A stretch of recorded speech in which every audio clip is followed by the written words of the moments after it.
It's time for the Prophecy Pulse podcast, tuning in to heaven's end time signals with your host, Nick Johnston of Never Unprepared Ministries.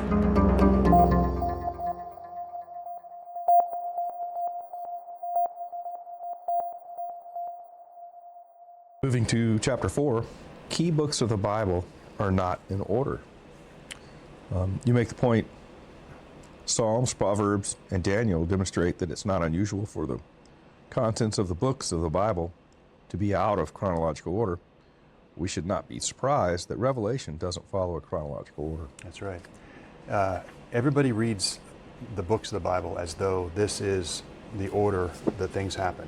And most of the time, out of the 66 books, there's probably 60 that are like that. They occur in order. But there are some that are just, they're lists, like Proverbs are lists. Psalms are lists. Now they try to generally group them by which ones are David's and others, but even those lists are out of order. And when you look at some of these prophets that are detailed prophets, like Ezekiel and Daniel, they'll repeat things and like, wait a minute, didn't I just hear that? But he's talking about a whole different series of images.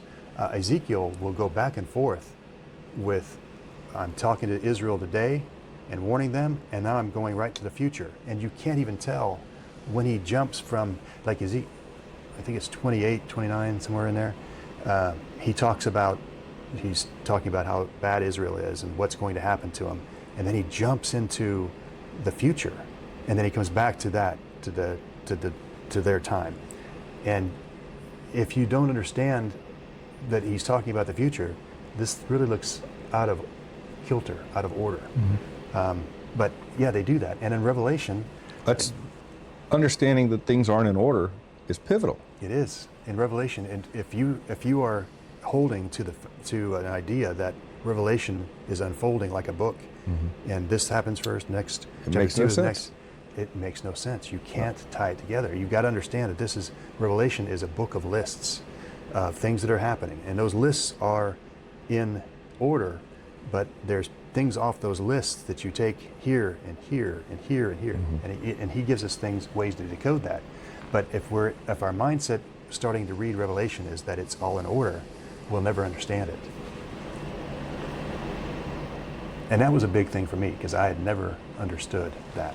I had always tried to read it in order. I'm like, he's jumping around. He keeps talking about this, and he comes back to this, and he comes back to this. I'm like, I can't make heads or tails of this. Let me see if I had a question jotted down about that.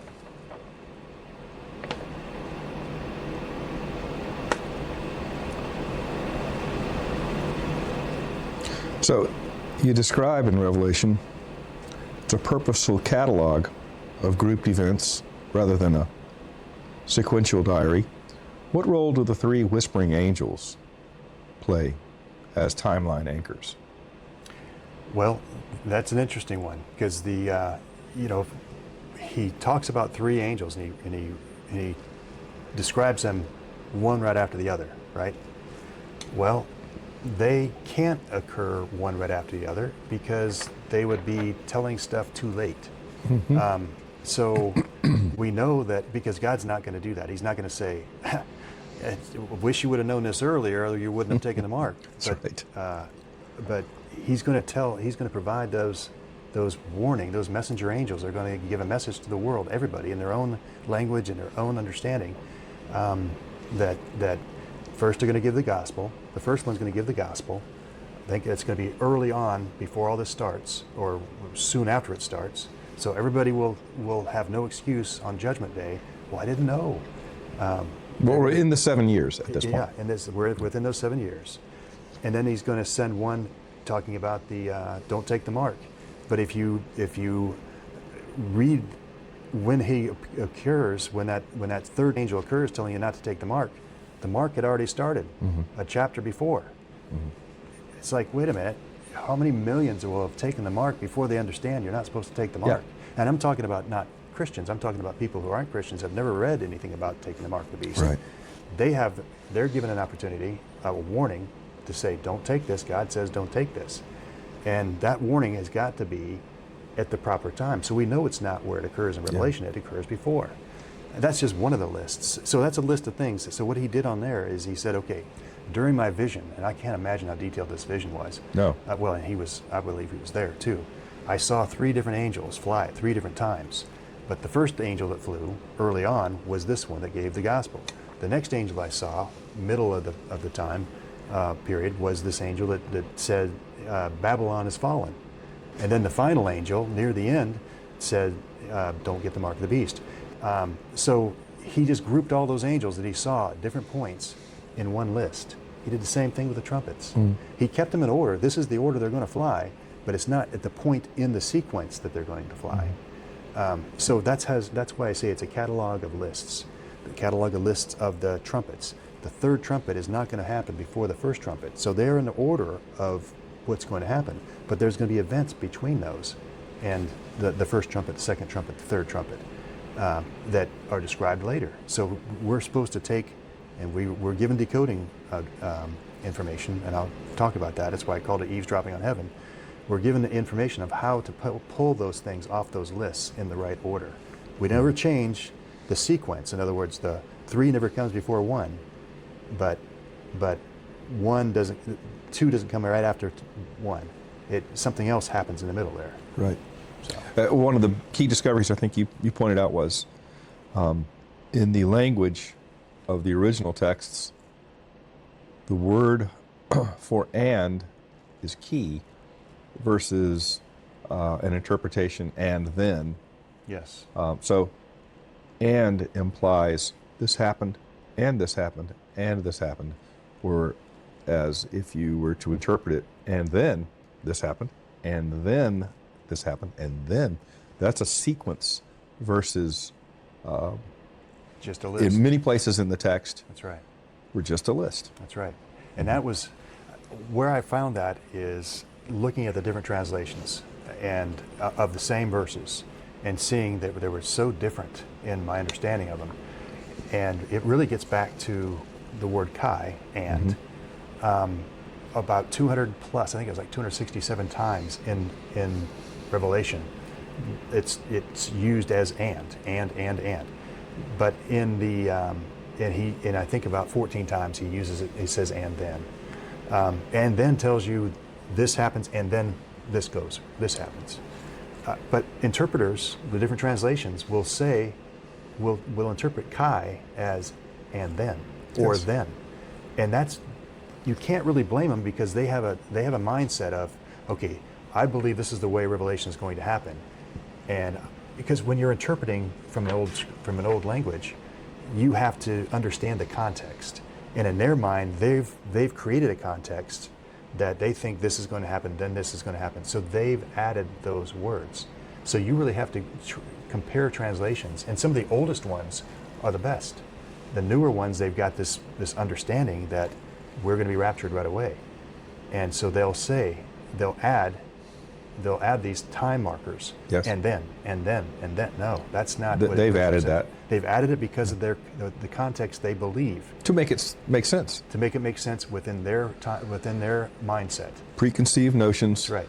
And everybody who interprets based on that. We see that even the King James, they had interpretations that based on their mindset, that wasn't based on the original language completely. Yeah. They made determinations based on their mindset.